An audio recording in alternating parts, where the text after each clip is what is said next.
the Moneyweb Crypto Podcast, where we discuss all things crypto related. Your host, Kieran Ryan. It's been a year since Pick n Pay announced it would accept crypto payments. We now know that sales using crypto have hit the 1 million rand a month mark, mostly for the payment of groceries, data, airtime, and municipal bills. 1 million rand a month in crypto payments may seem like small change across 700 stores compared to Pick n Pay's monthly turnover of about 9 billion. But let's give this some context. When Pick n Pay started allowing crypto payments, the uptake was small and slow, about 25,000 rand a month. It's been growing exponentially since then, and that figure will likely keep growing exponentially as more and more people make use of it. There are several ways to purchase using Bitcoin. You can use a Binance or a Bitcoin Lightning wallet. You can scan with a crypto QR app from Moneybadger, or use the QR codes from your Luna or Valor apps. It's clear there's been a shift away from the use of crypto as a purely speculative asset towards what it was originally intended for, to be engaged with as a digital currency, in other words, for spending. We're joined now by Karel van Wyk, founder of Moneybadger, the company which enabled crypto payment services at Pick n Pay and continues to manage it. Hi, Karel. Good to talk to you again. 1 million rand sales across 700 Pick n Pay stores may not seem like a lot, but the growth has been pretty impressive. Give us some background to how this all started and why this milestone is important. Hi, Kieran. Yeah, just one point on that. Instead of 700 stores, it's more like 1,600 because it includes Pick n Pay Express shops and clothing shops and the like. So as you say, 1 million rand a month, it's a tiny drop in the ocean, but for us it's massive because we started from a very, very small base. And maybe just to give you a bit of background on where this is coming from, a while ago, Pick n Pay invested a lot of energy into their tech stack, into their technology, specifically around payments acceptance. And they asked the question actually like, okay, what can we do with this new tech? What's like a moonshot or something that we can really show off what we've done? And so they reached out to me because they know I've been working in the crypto payment space for a while, since at least 2015. And they asked, well, can we do a small proof of concept? We'll do a single store and see if it works. So we collaborated, did a small proof of concept in their campus store, and it worked phenomenally well. So it turned out to be faster than even a tap-to-pay credit card payment, much cheaper as well. And from there, we decided to start with a small group of trial stores, which included the trial store from Mossel Bay for a very special reason, because there's a community of Bitcoiners in Mossel Bay that's working on a grassroots campaign to bootstrap this Bitcoin circular economy. So we had some agreements with them. We had some collaboration with them, and from there, everything worked out so well that we decided to deploy it nationally to all Pick n Pay stores. Your company, Moneybadger, is in the business of making it easier to spend crypto. Can you explain what trends we're seeing around the world when it comes to spending rather than speculating with Bitcoin? Yeah, I think, look, at the end of the day, as you say, the most people see crypto as an investment or speculative asset. But at the end of the day, you are always investing towards a goal.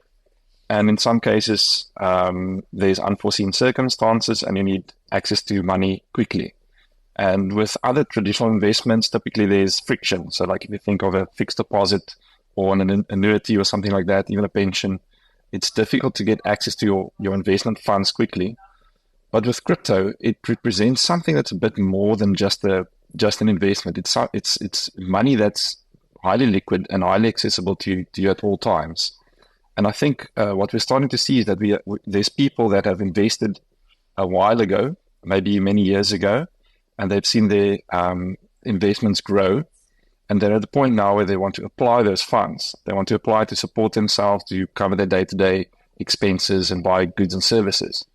So it's still quite a niche thing, still a small thing compared to the investments use case, but we are seeing crypto payments adoption increase.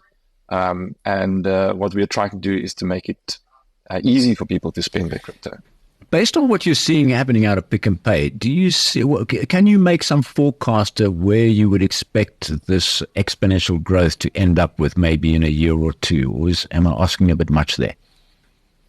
Well, we have done a lot of legwork to drive the adoption in the past year. So we've seen strong growth, as you said, essentially exponential. The way that we've achieved that is we've partnered with strategic companies in the space, specifically the big wallet providers, that be Luna, Vada, and Binance. And because of that, we've been able to tap into those customer bases directly. So that's been driving the strong growth. So it's kind of like a chicken and egg problem, right? You need the merchants accepting crypto payments. You need the shoppers that want to spend crypto payments, and you need to connect the two. We've done a lot of work on the shopper side, on the consumer side, to connect them. But now the next step is to grow our merchant network. And that's what I think will drive the volumes going into the next year. Right. And is there any data that you can show? Are people spending Bitcoin? Are they spending stable coins? Or is it a spread? What trends are you seeing there? The trend that we're seeing that's very clear at the moment is the majority of spend is in Bitcoin. And that even to me is interesting. I think a lot of people expect that stables would have been more prevalent, or the use of stables. So we do see the likes of USDT and things like that getting spent, but the majority of people are spending Bitcoin, which to me is saying that they have Bitcoin balances that they want to apply. But we are seeing both stables and non-stables being used.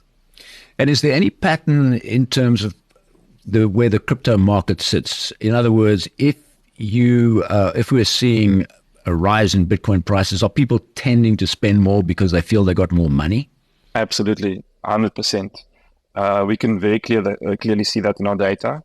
If the market's going up, we see a bit more spending, and if the market's on a downturn, we see that people are more reluctant to spend their crypto.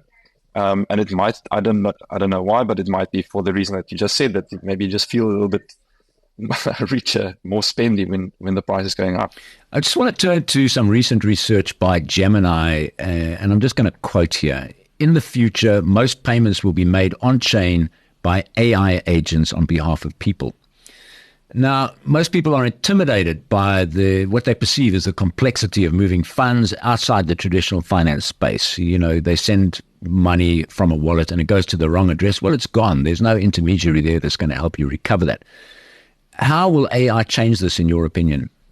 I've actually got that report open, and the person or the contributor that added this about AI agents spending on behalf of people is a CEO of a Web3 marketing company. And I think quite often people just throw around buzzwords to make them seem smart.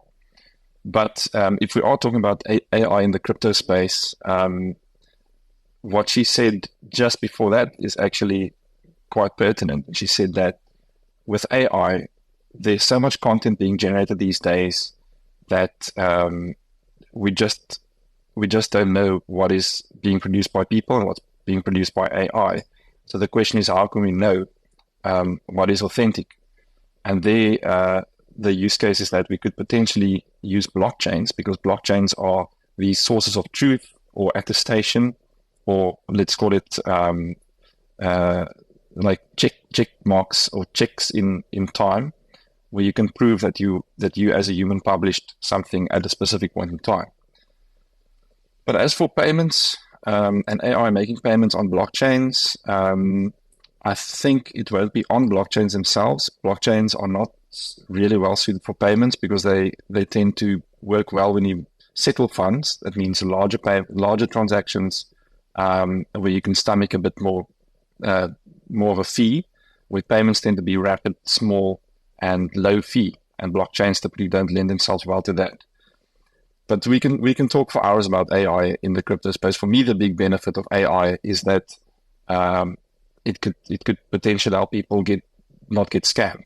So, for example, let's say you come across a deal that looks too good to be true, some crypto investment scheme. You could go to ChatGPT or Microsoft's equivalent, whatever, that AI, you could paste stuff into that thing, and you can interrogate it and ask questions about the scheme. Does it seem legitimate or not? And it can give you an opinion and interpret things that might be too difficult for most people to interpret based on the sheer volume of information out there. Okay, I just want to go back to this point I made about people feeling that there's some complexity. It's not an easy thing to do, to make payments. That's your business. That's what you do. And I presume people who are spending crypto and Pick and Pay, they're fairly adept at what they're doing. How have you made it simpler for ordinary people to spend? So I think a lot of it's about the user experience at the end of the day. There needs to be solid user interfaces that's designed to protect the user and to prevent these kind of mistakes where you send money to an address and it's the wrong address.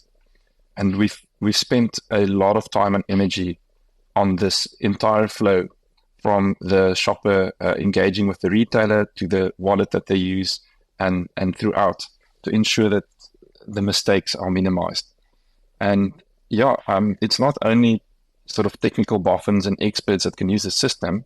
We've got videos from that Mossel Bay location that I talked about earlier, where there's even like kids, school kids that's using this.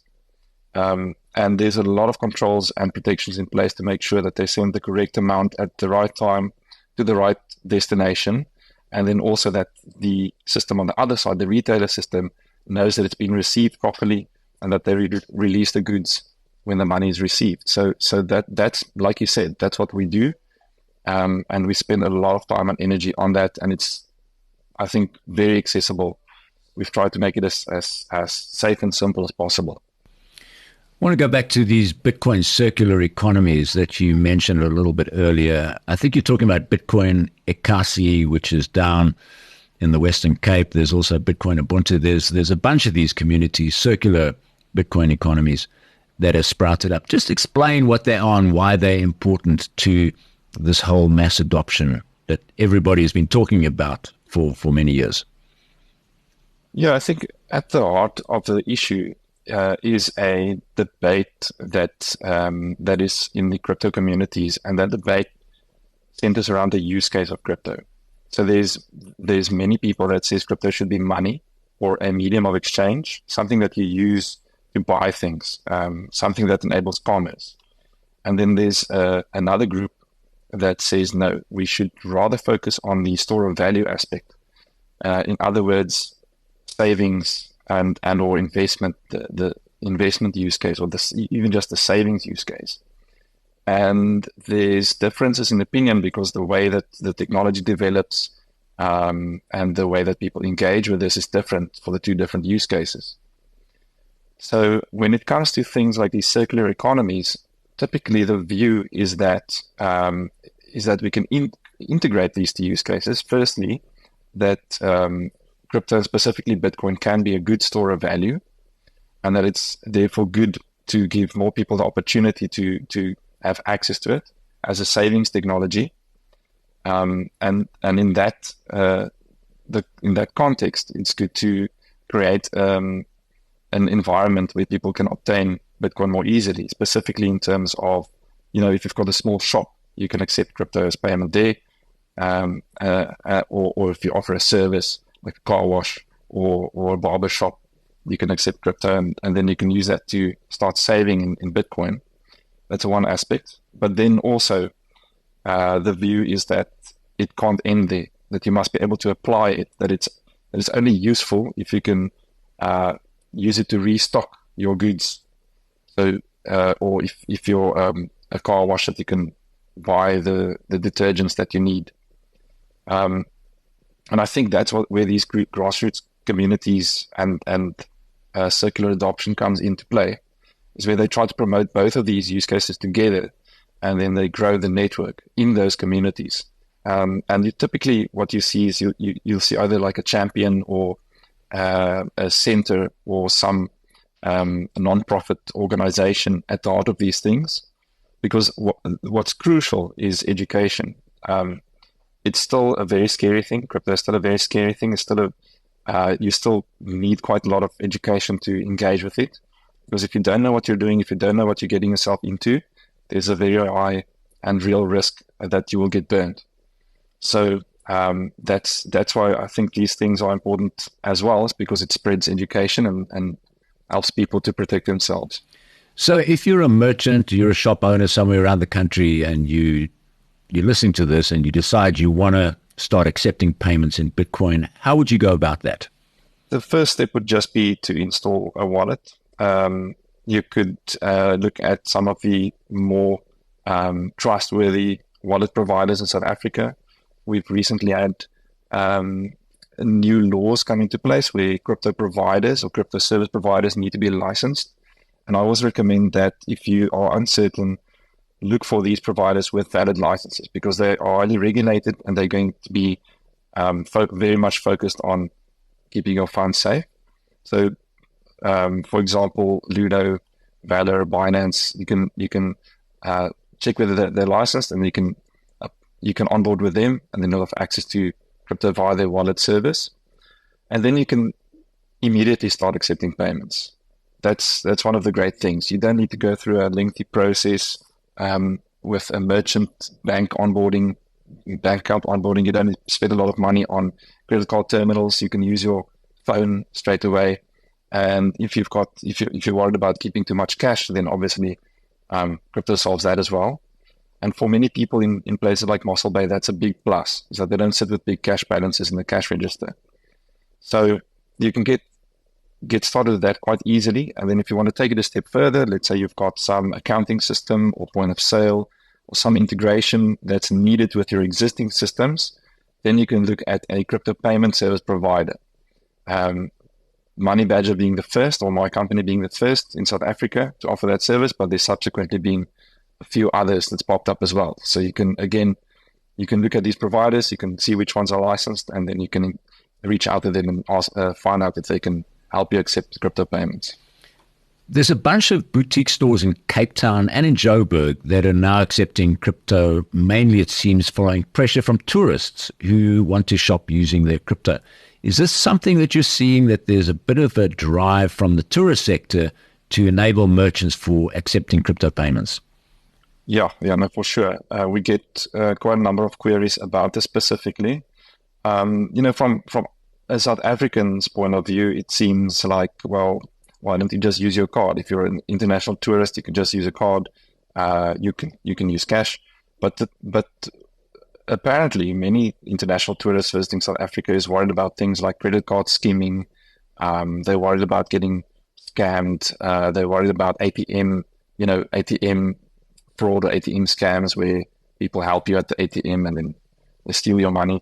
So there is quite a number of boutique stores, like you say, that's reaching out and saying we have demand from tourists asking if they can pay in cryptocurrency. So that's definitely a thing.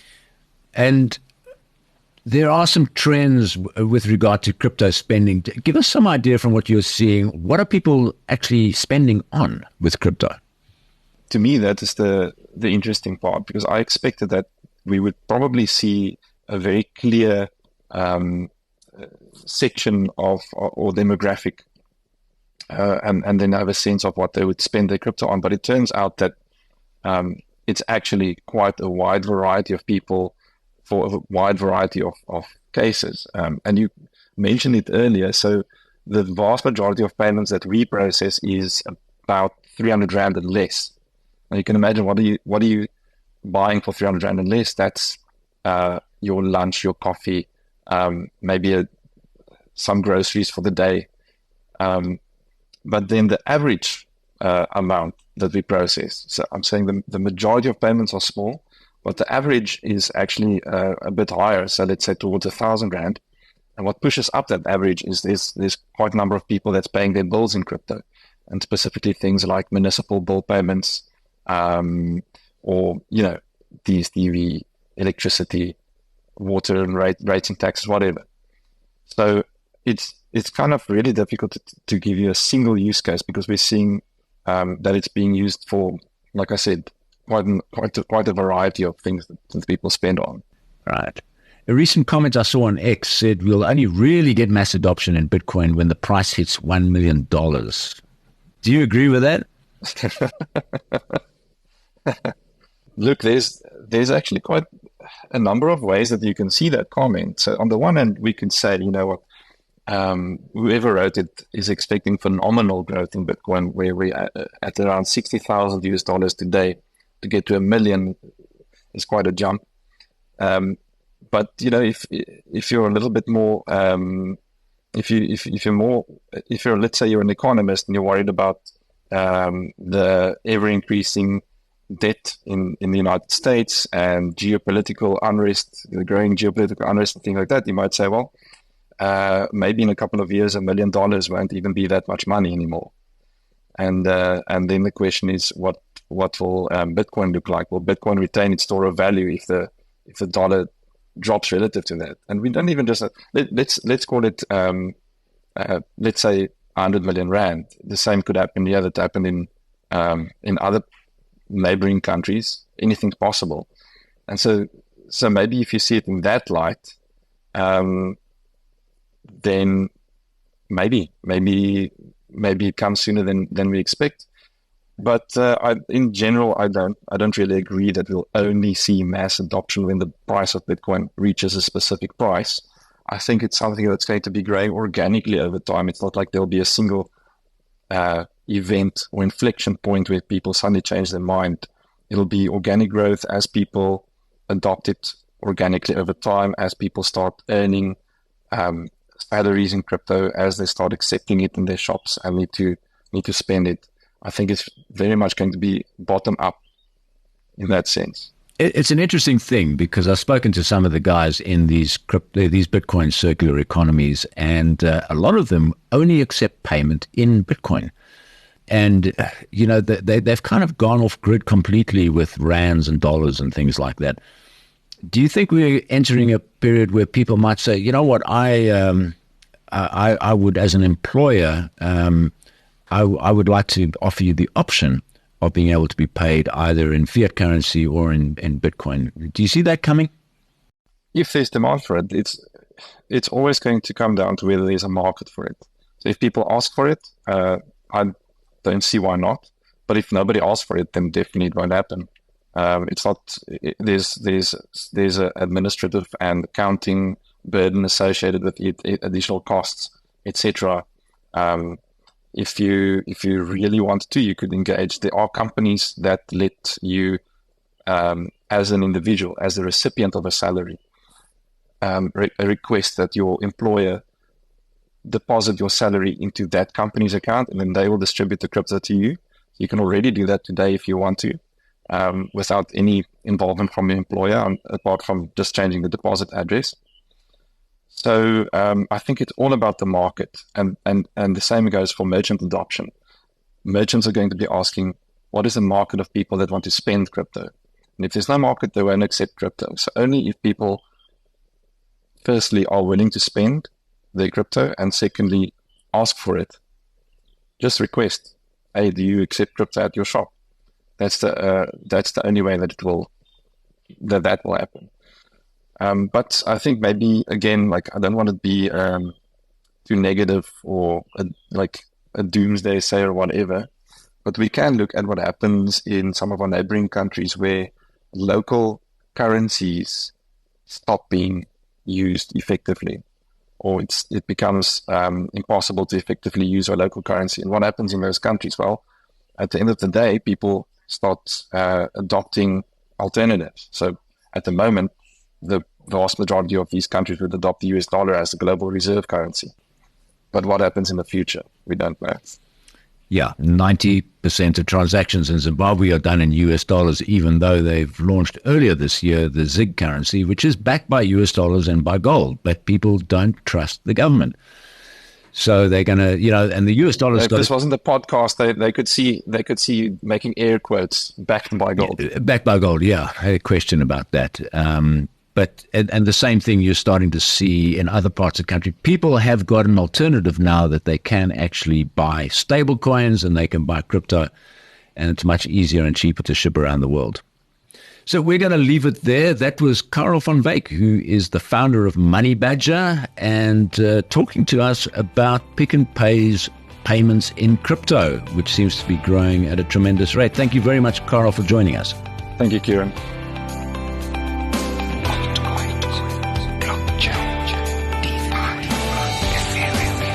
Thanks for listening to the Moneyweb Crypto Podcast, hosted by Kieran Ryan. To listen to our other podcasts, go to moneyweb.co.za or the Moneyweb app and follow Moneyweb News for daily updates.